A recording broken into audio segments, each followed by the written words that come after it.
Estamos de volta para começar um outro tema, esse tema período composto, que posso garantir para vocês é o tema que mais cai em prova. Eu acho que toda prova de qualquer banca você vai encontrar, no mínimo, uma ou duas questões a respeito das relações de sentido do período composto. Tá? Então, quero ressaltar que o que nós fazemos aqui neste módulo é a análise de temas, a análise de estruturas, a maneira de cobrança, que serve tanto para a Consulplan quanto para o Instituto Consulplan.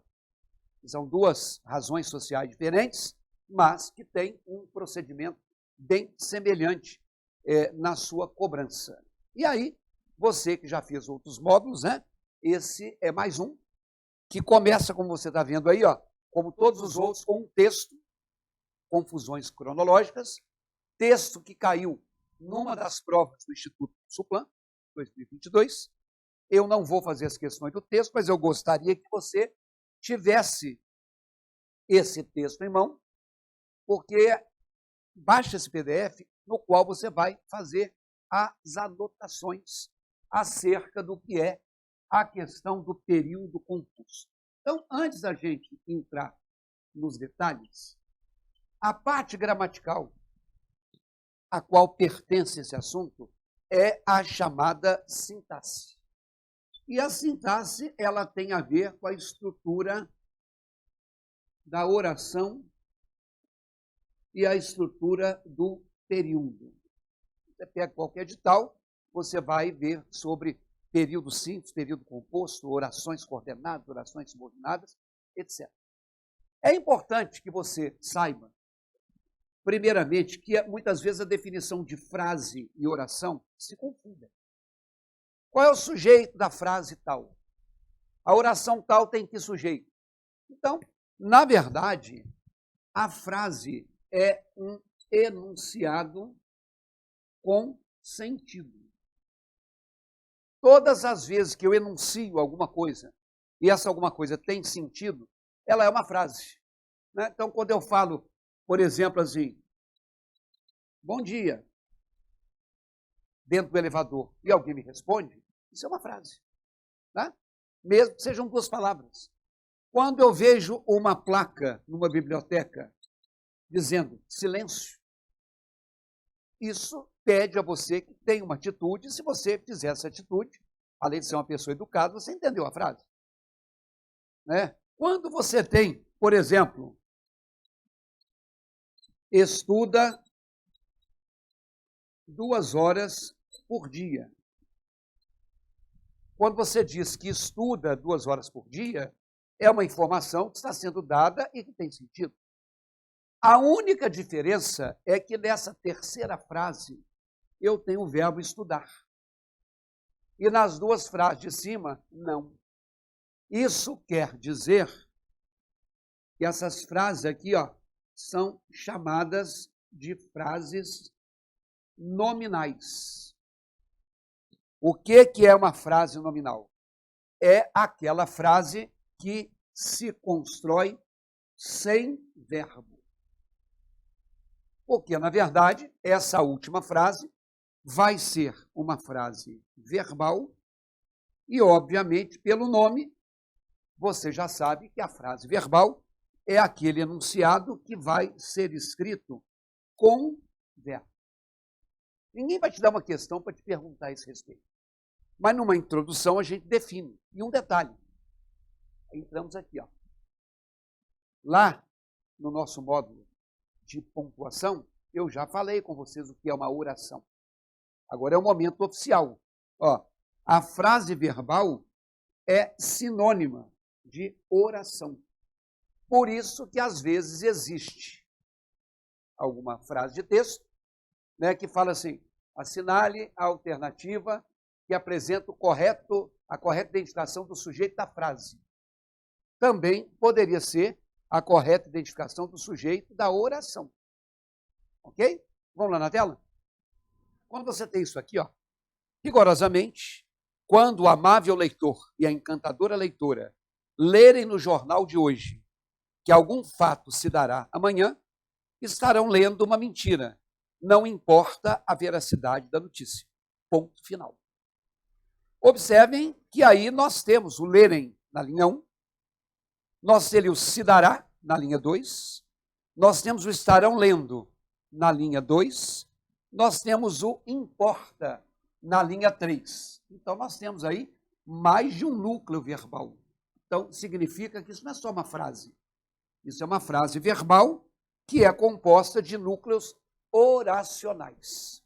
Então, já falamos então, e vamos anotar aqui agora, que o conceito de oração, por sua vez, vai ser o conceito de um enunciado com verbo. Se é um enunciado sem verbo, é apenas uma frase. Se é um enunciado com verbo, é uma oração. Tá? Então, quando eu coloco, por exemplo, mora em uma cidade distante.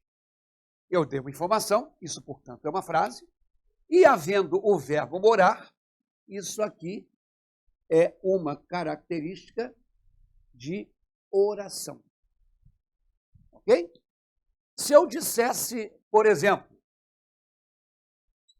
estuda para concurso e é vendedor autônomo. Estuda para concurso e é vendedor autônomo. Observem que aqui eu tenho o verbo estudar e tenho o verbo ser. Isso quer dizer que nós temos aqui, no caso, duas orações. Então, o que eu estou te informando ou lembrando a quem já sabe? Se oração é um enunciado que tem verbo, ao ter dois verbos, eu tenho duas orações. Se eu tivesse 4 verbos, eu teria 4 orações. Então, o número de verbos determina o número de orações. Tá? Então, aqui nós temos, né, uma oração, 2 orações. Tá? Então, é o enunciado com verbo. E aí a gente coloca aqui, ó, o número de núcleos verbais determina o número de orações. Então, eu vou saber quantas orações existem baseado no chamado núcleo verbal que eu tiver. Tá bom? Vamos lá na tela? Aí, na linha 3, a mentira se encontra na feitura da matéria. O que o redator a escreve, por exemplo, na 5ª, para que ela seja publicada na 6ª. Observe que aí tem o se encontra, tem o escreve e tem o seja publicada. Então, se eu tenho 3 núcleos verbais, o que é que eu tenho aí? 3 orações. É uma frase? É, porque tem sentido. Mas são 3 orações porque tem 3 verbos. E, finalmente, né, o conceito de período. O conceito de período é o seguinte. Então, o período, ele vem a ser um enunciado formado por uma ou mais orações. Isso quer dizer o seguinte, gente, de repente, frase, oração e período podem ser a mesma coisa. Se eu digo, por exemplo, o autor do livro mora no Brasil. Isso é uma frase? Sim, porque tem sentido. Essa frase é verbal ou nominal? É verbal, porque tem o verbo morar. Então, isso é uma oração. Quantas orações? Uma, tem um verbo só. Então, isso aqui é uma oração. E se eu te disse que o período é um enunciado formado por uma oração, aqui sendo uma oração, é o que a gente chama de período simples. Período simples, portanto, é aquele que tem uma única oração. Se eu disser, por exemplo, a rua estava cheia e os carros buzinavam muito.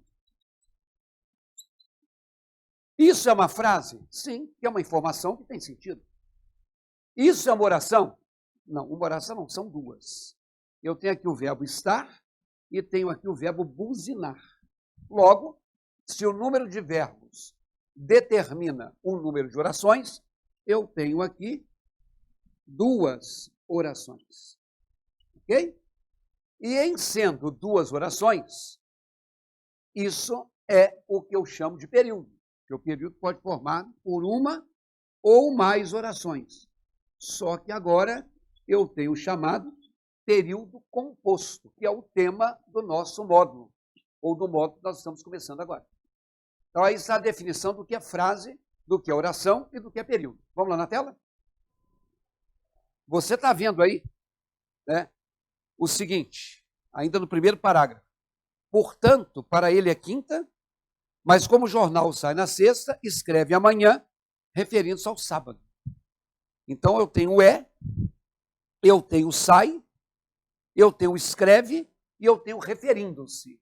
Quantas orações nós temos aí? 4. E, portanto, se eu tenho 4 orações, o que é que eu tenho? Uma coisa chamada período composto. Então, todo parágrafo ele é formado por orações e por períodos. Tá? Outra coisa, gente, quando eu digo assim, o carro é novo, mas está com defeito. Ao dizer que o carro é novo, mas está com defeito, isso é uma frase, porque isso tem um sentido. Depois, como eu tenho aqui o verbo ser e o verbo estar, esse é um período composto por duas orações. E eu quero que você veja aqui essa palavrinha mas. Além da vírgula que separa a oração 1 da oração 2, eu tenho esse mas, que é o que nós vamos falar a partir de agora, chamado nas questões de conectivo. Conectivo é por causa do verbo conectar. Conectar significa ligar. Então, o conectivo é um elemento, que a gramática chama de elemento coesivo, de ligação. Ou seja, ele une as orações do período. Esse conectivo, que é a palavra que você vai mais encontrar, na gramática tradicional, ele é a classe gramatical chamada de conjunção. Então, no seu concurso da Consulplan, no Instituto Consulplan, você, mesmo que no edital você tenha a expressão morfologia, ou estudo das classes gramaticais, tem 3 classes que caem mais. Uma delas, nesse nosso módulo revisional que nós estamos fazendo, eu já falei que é o verbo. A outra é o pronome. E a outra são os conectivos, são as conjunções, que a gente estuda atrelada à ideia do período composto. Tá? Então, essa conjunção, ela estabelece relações de sentido entre as orações. Por exemplo, se um carro é novo, era se imaginar que o carro estivesse ótimo, bom. Ao contrário do que você pensa, o carro está com defeito, quer dizer, é o contrário do que você pensaria. Então, isso aí é o que a gente chama, né, de palavra que dá uma ideia de oposição. Vamos lá na tela? A partir de agora, então, nós vamos pegar trechos do texto, e é por isso que eu torno a dizer para vocês, além de anotar o que nós estamos falando, eu quero que você tenha esse PDF para você fazer talvez uma anotação por aí. O trecho 1, que é o primeiro período do texto, rigorosamente, quando o amável leitor e a encantadora leitora lerem no jornal de hoje que algum fato se dará amanhã, estarão lendo uma mentira, não importa a veracidade da notícia. Isso que eu coloquei em vermelho é uma oração, que tem o lerem. Circulem o lerem aí, coloquem aí, ó, marca de oração. Segundo, a primeira palavra do que está em vermelho é o quando. Circule o quando e coloque conectivo. Então, a palavra quando é o conectivo. E você, acredito eu, já sabe que o como estabelece uma relação de tempo. Você provavelmente não vai encontrar na sua prova do Instituto Consulplan ou da Consulplan o nome oração subordinada adverbial temporal. Mas ainda que você encontre, tudo bem. Você não tem que se abater pelo nome, você não vai ter que tirar esse nome da cabeça, ele vai estar lá. Oração subordinada adverbial temporal. Se você sabe que temporal tem a ver com tempo, obviamente você vai ver que está certo. E aí, o principal conectivo de tempo é o quando. Claro que existe o logo que, assim que, antes que, depois que, mas o mais usual é o quando e o enquanto. Tá? Se você tiver que saber de cor poucas coisas, as duas coisas de tempo que você tem que saber representam o quando e o enquanto. O quando, ele, na verdade, marca evento fixo. Pessoal, o que é um evento fixo? Por exemplo, se eu disser assim, quando o time venceu, comemoramos no bar. Independentemente de qual é esse time, de qual foi o título que ele ganhou e de que cidade é o time, qual é o bar, esse quando está aqui, marcando a oração que tem como verbo venceu, mas foi uma data. Quando o time venceu, o cara que falou essa frase, ele sabe que dia foi, que time é, em qual cidade, que bar ele esteve. Quando o time venceu, naquele dia específico. E quero te lembrar o seguinte, ó, essa vírgula aqui, você não fez ainda o modo de pontuação, faça. É uma vírgula obrigatória. Vou repetir o que eu falei no modo de pontuação. Sempre que o meu período composto começar com conectivo, a vírgula separando as duas orações é obrigatória. Tem que ter. Porque se o conectivo marca o início da outra oração, mas ele não está aqui, na ordem dele direta, ele está invertido, a vírgula é obrigatória. A vírgula é obrigatória porque ela tem um conectivo inicial. Tá? Não é só o de tempo, não. É qualquer outro do que nós vamos dizer aqui ao longo das aulas. Agora, gente, o enquanto, ele marca evento simultâneo. Então, a ideia é de simultaneidade, a ideia de concomitância. É uma ideia de uma coisa que acontece ao mesmo tempo que a outra. Por exemplo, os treinadores observavam enquanto os atletas exercitavam-se. Eles estavam naquele momento. Quero que você veja aqui o seguinte, ó.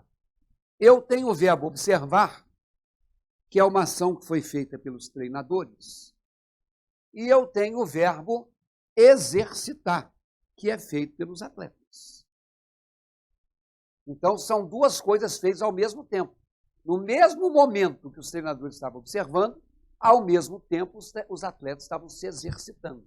É por isso que esse enquanto aqui, ó, marca uma simultaneidade. E, ó, essa vírgula, por sua vez, é uma vírgula facultativa. Pode ou não ser usada. Lembrando o nosso módulo de pontuação. Por quê? O conectivo está no meio. Quando o conectivo for inicial, eu tenho que usar a vírgula. Quando o conectivo for no meio, eu posso usar a vírgula. Então, isso aqui é quando tem um conectivo intermediário. Né? Então, um conectivo intermediário. Isso é a regra geral de pontuação. Tá bom? Então, na próxima aula, que nós estamos terminando a primeira, na próxima aula nós vamos ainda acrescentar uma coisinha sobre isso aqui, e aí nós vamos pegar outro trecho do texto e vamos construindo a teoria de período composto. Até lá.